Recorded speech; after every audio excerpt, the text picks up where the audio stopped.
마커스의 설립자이자 다음 세대에게 가이더로 남고 싶은 김준영입니다.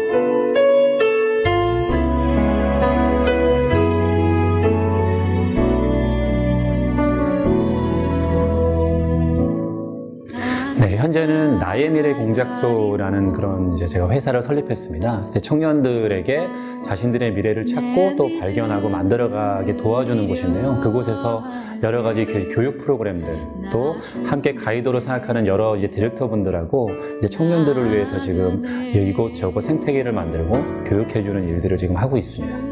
네, 지금 두 가지인데요. 제가 지금 두 가지를 지금 새롭게 만들고 있습니다. 하나는 기존의 마커스 경배와 찬양을 좀 있는 좀 새로운 컨텐츠를 지금 여러분들하고 좀 만들고 있는데 그것이 좀 잘 세워지면 좋겠고, 또 하나는 대안교육을 지금 또 준비하고 있습니다. 어쨌든 다음 세대를 위해서 교육을 하다 보니까 크리스찬으로서 정말 제대로 된 교육을 할 수 있는 그런 대안학교라고 얘기하는 게 좀 이해가 쉽겠네요. 그런 대안교육을 준비하고 있는데 이 두 가지가 좀 올해 잘 준비되었으면 좋겠습니다.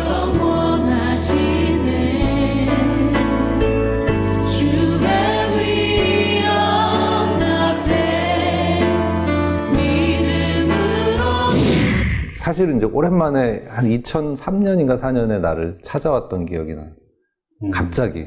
그랬나? 한동안 연락이 없다가, 그러면서 그때 나한테 했던 말이, 내가 마커스라는 팀을 만들었다. 나는 이 친구를 알 때 그냥 이렇게 알던 동생이고, 내가 있던 기획사의 어떤 그런 실무 담당하는 사람인데 갑자기 무슨 공동체를 만들었다고 그래서, 이 친구가 이런 게 있구나. 그래서 사실 솔직히 말하면은 나는 이제 예배팀의 앨범을 별로 이렇게 즐겨 듣지 않기 때문에 그런가 보다 이렇게 지났는데, 나중에 보니까 그게 뜨더라고.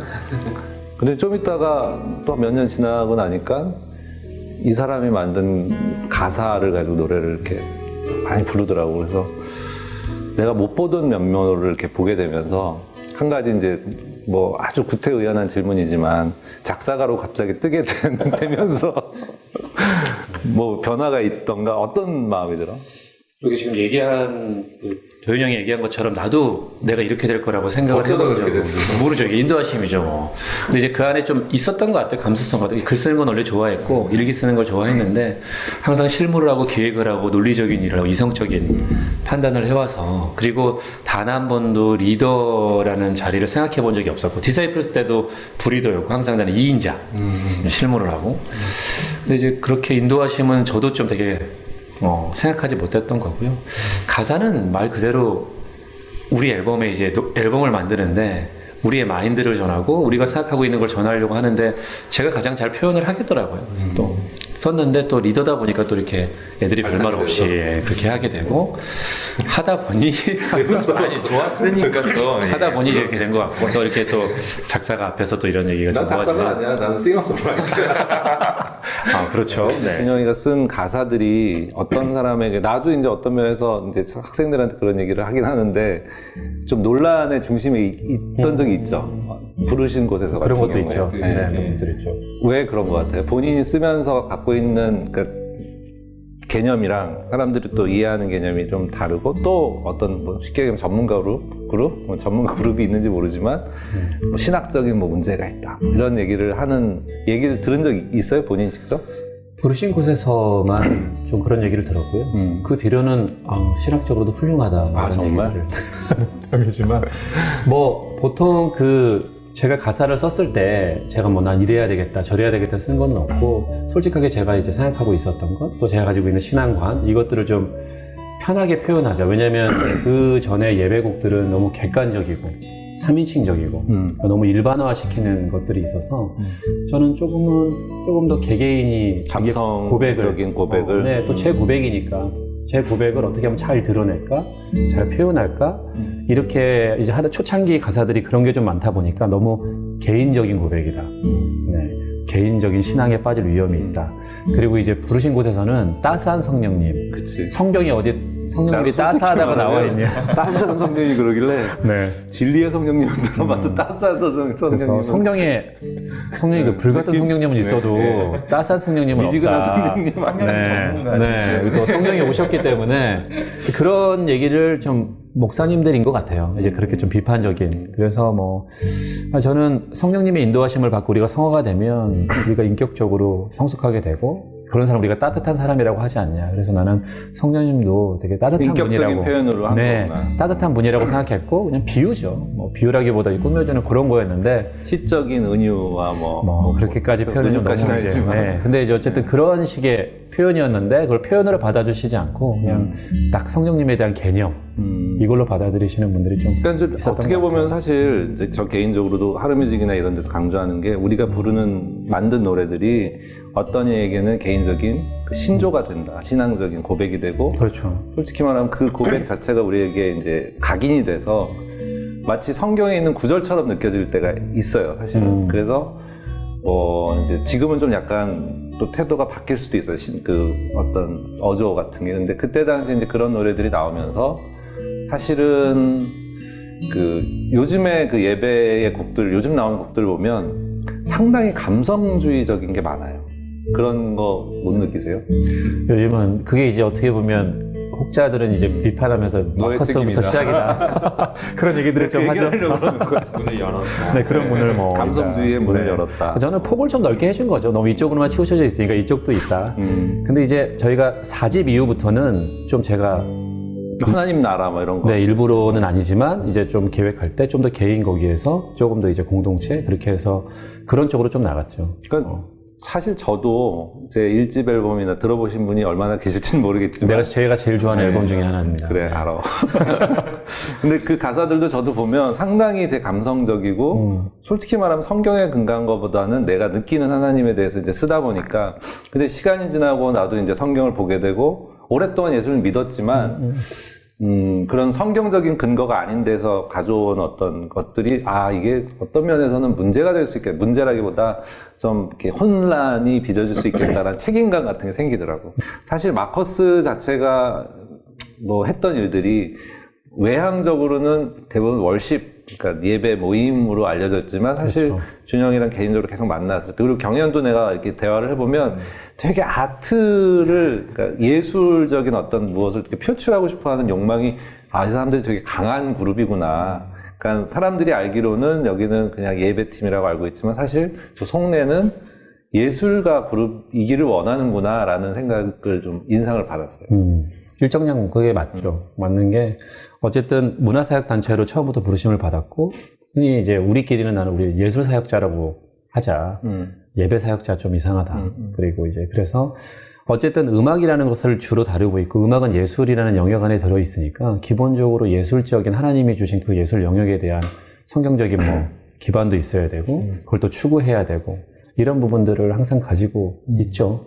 사실 나는 개인적으로 예술 사역이란 말이 상당히 애매하다는 생각을 좀 갖고 있는 사람 중에 한 명이에요. 맞아요. 옛날에는 지금은 안 써요. 그래요? 과거 용어예요? 과거 용어죠.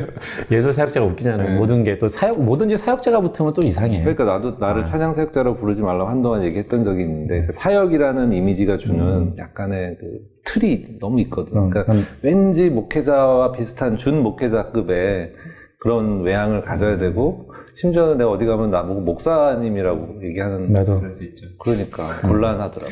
그래도 그걸 뗄 수가 없잖아요. 근데 저는 마커스 사역을 내려놓으면서 사역자 꼬리를 이제 완전히 나도 빨리 꼬리 자르려고 떼려고요. 해야 될 것 같은데. 떼고 네. 이제 그러면서 나의 미래공주에서 그냥 개인 사업자로 제가 됐고 나도 빨리 그거 해야겠다. 쉽지 않을 것 같은데. 왜? 어. 성령이 오셨기 때문에. 그 빨리 다른 사람한테 넘기니까. 다른 누가 오셨다는 이 집을 내세요. 그럴까? 두 번째. 알았어. 이상한 아이디어 같은데.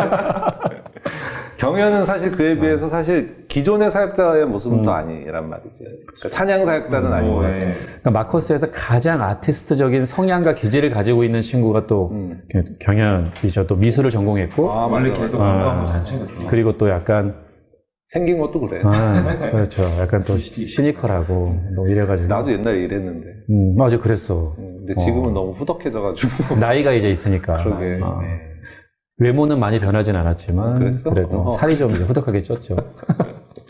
그러니까 아티스트이고 싶은 거지. 그러니까 크리스찬으로서 예. 어떤 처음에 그 마커스 들어가게 된 계기도 처음에 그 인터뷰 갔었을 때 그 몇 가지 키워드에 꽂힌 건데 거기에 예술도 포함되어 있었고 평생 네. 가족 공동체로 사역할 수 있다 이렇게 했기 때문에 들어가게 됐었고 그게 아니었다면 뭐 예배 사역 단체였다면 단순하게 제가 조금 아마 이렇게 끌리지 않았을 거예요. 그래서 경연이 부른 노래들 중에 좀 결이 다른 노래가 있더라고. 그래서 첫 곡 한번 들어보고 어떤 노래 첫 곡으로 좀. 첫 곡으로 하루라는 곡을 먼저 들려드리면 좋을 것 같아요. 가사는 김정현님께서 쓰셨고 제가 처음 솔로곡으로 부른 곡이기도 하고. 그러면 예배곡은 아닌 거죠? 그렇죠. CCM 곡이죠. 이제 가사가 처음에 그게 어떻게 시작됐냐면 우리 둘째 딸이 완전 어렸을 때 차를 타고 가는데 창문을 이렇게 한 3살인가 정도 됐어요. 근데 이제 햇볕이 막 비치니까 아빠 햇볕이가 내 눈에 자꾸 뽀뽀해 그러는 거예요. 눈이 부시는. 그게 너무 좋은 거예요. 그래서 딱 기록하고 있다가 언제 써먹어야 되겠다 해서 저작자는 딸이네. 이 하루 첫 가사가 이제 그렇게 시작되거든요. 아, 그렇구나. 그래서 한번 비슷하게. 들어봤으면 네. 좋겠네.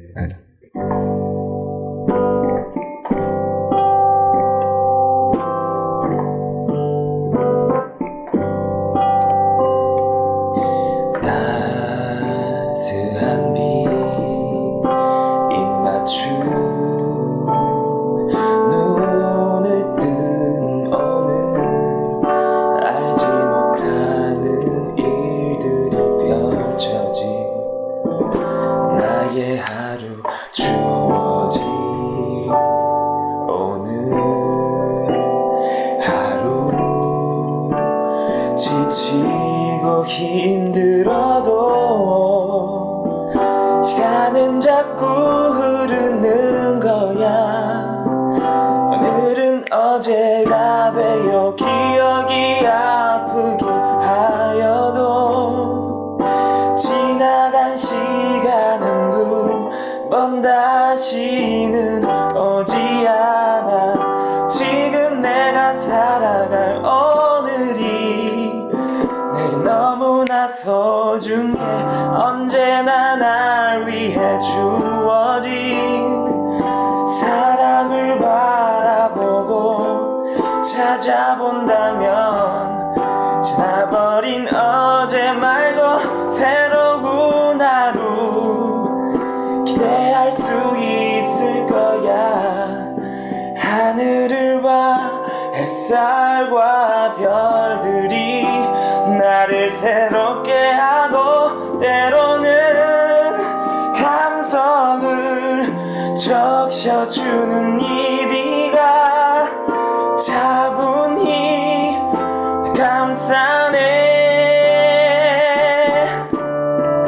기억이 아프게 하여도 지나간 시간은 두 번 다시는 오지 않아. 지금 내가 살아갈 오늘이 내게 너무나 소중해. 언제나 날 위해 주어진 사랑을 바라보고 찾아본다면 지나버린 어제 말고 새로운 하루 기대할 수 있을 거야. Oh yeah. Oh.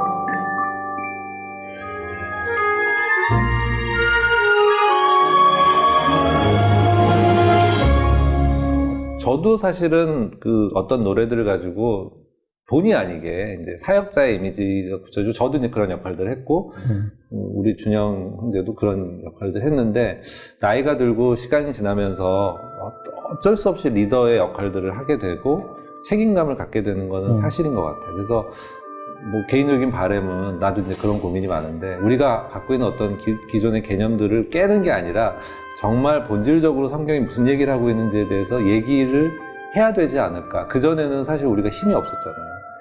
어디서 듣도 보도 못한 애들이 막 나와서 얘기한다라는 느낌이 들었지만 지금은 우리가 힘을 가졌으니까가 아니라 그런 하나님이 책임을 주셨다라는 것에 스스로가 좀 느끼고 또 다른 어떤 결들을 본질적인 얘기들을 해야 되지 않을까라고 나는 완전 동의해요. 네, 완전 뭐 아까도 그랬지만 우리가 20대 때 만나서 2살 차이니까 그때 진짜 막 그 모습 보면서 다 이렇게 될 거라고는 생각은 못했지. 그때는 전부 다. 정말 둘이 찌질했거든. 정말로 다.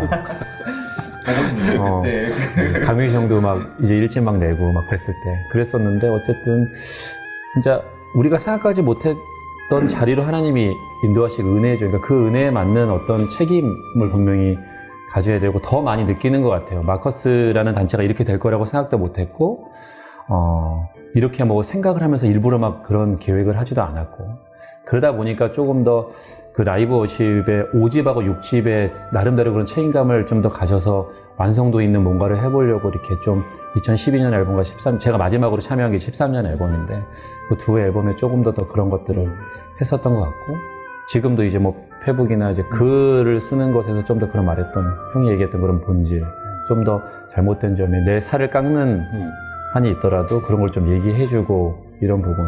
근데 그게 이제 본의 아니게 다른 사람들에게는 좀 오해 아닌 오해로 받아들일 수 있는 것 같아요. 그래서 좀 그런 부분이 지금도 신경도 쓰이고 좀 아프기도 하는데 그렇다고 얘기 안 할 수는 없는 것 같아요. 다른 사람이 얘기하는 것보다 차라리 우리가 얘기하는 게 이렇게 해왔지만 이런 건 잘못하게 해왔던 것 같습니다. 라고 내가 인정하고 하는 것이 훨씬 더 좋지 않겠나 싶은 거죠. 너무 분위기가 좀 다운되니까 그러네. 노래 하나 더 듣고 빨리 분위기 전환하고 나의 노래? 예, 나의 노래 들으면 좋을 것 같아요.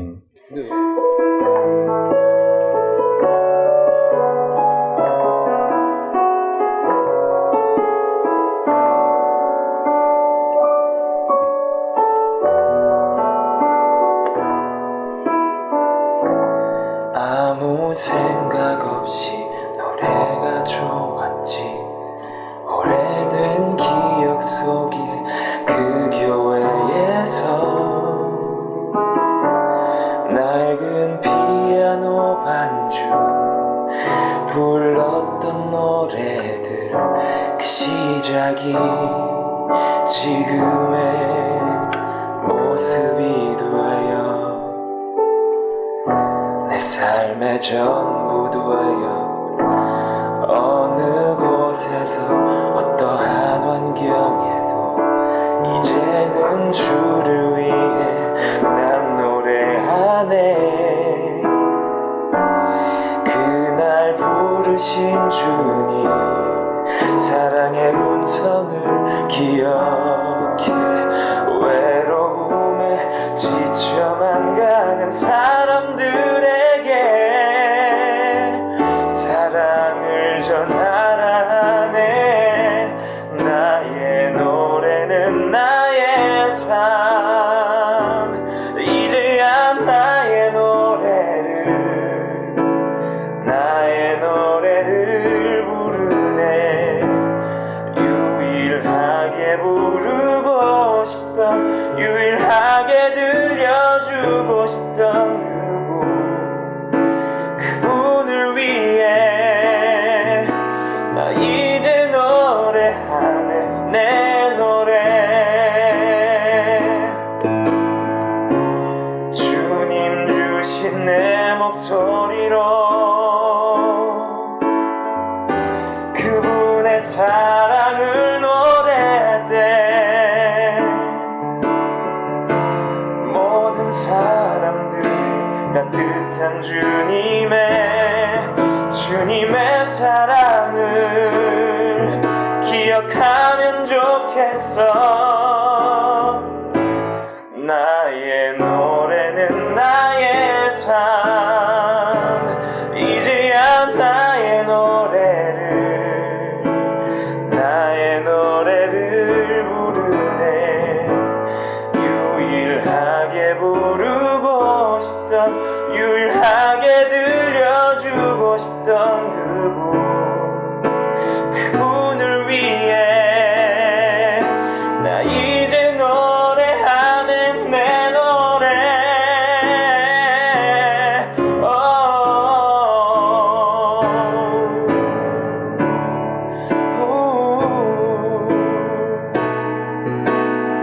그분을 위해 노래.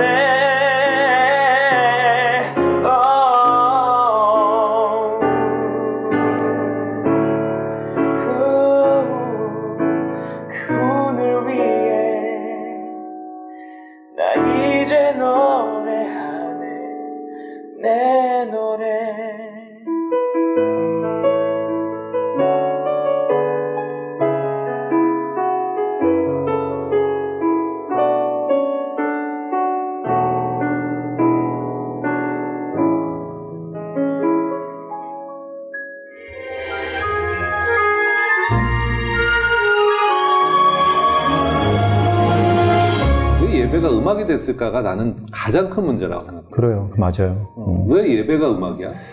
왜 예배를 한다고 하면 다 기타를 치고 노래하고 하는 게 예배라고 생각을 하게끔 만들었을까에 가장 미안하지만 그걸 역할을 했기 때문에 그 반작용의 다른 것들을 대안을 제시해야 그건 되지 뭐 않을까. 해외에서부터 뭐 들어온 그렇죠. 거고. 그게 일종의 트렌드고 또 사역의 네. 어떤 형태도 경배찬 저도 스타일이 이제 음악을 마찬가지로 하니까. 그런 거에 일조했던 사람이기 때문에 저도 사실은 되게 그런 부분에 대해 개인적으로 그 책임감을 느끼거든요. 그러니까 왜 하나님 앞에 드려지는 모든 행위가 이제는 엔터테인먼트화 됐을까? 사역이 되게 연예인들과 거의 별반 다를 바 없는. 그럼요. 지금 우리가 이것을 하는 것도 사실 웃기지? 네. 인기 있는 인터뷰를 하고. 크리스천 연예인 중에 한 분이시니까. 그러니까 가장 이율배반적인 형태를 갖고 있으면서 이거를 또 사역이라고 하고 메시지를 전한다고 한다는 게 나는 되게 좀 고민이 됐었거든요. 근데 뭐 갑자기 펄쩍 뛰자면 다시 이제 얘기를 좀 뛰자면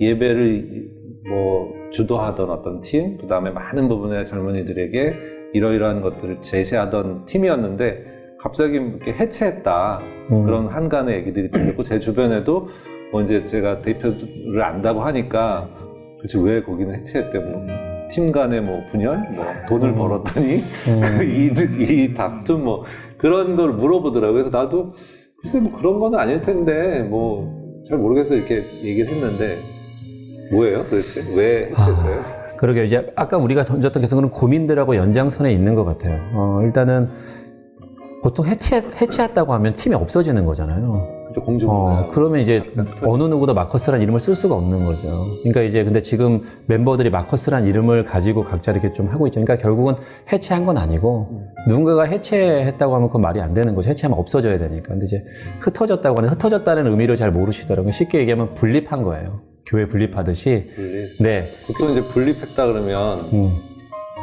그러니까 어떤 담임 목사님이 그렇죠, 그렇죠. 밑에 목사님한테 이거 네가 이거 해라 맞아요. 포션을.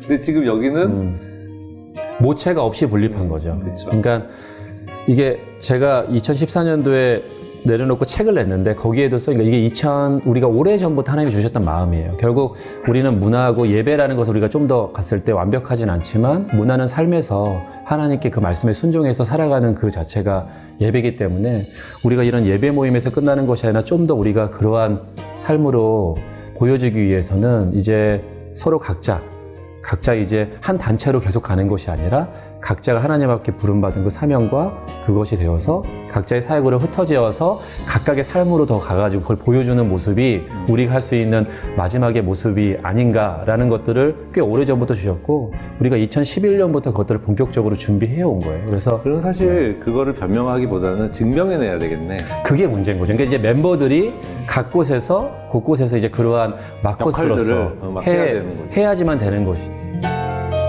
이 프로그램은 문화선교 확장을 소망하며 지원하는 구세군과 함께합니다.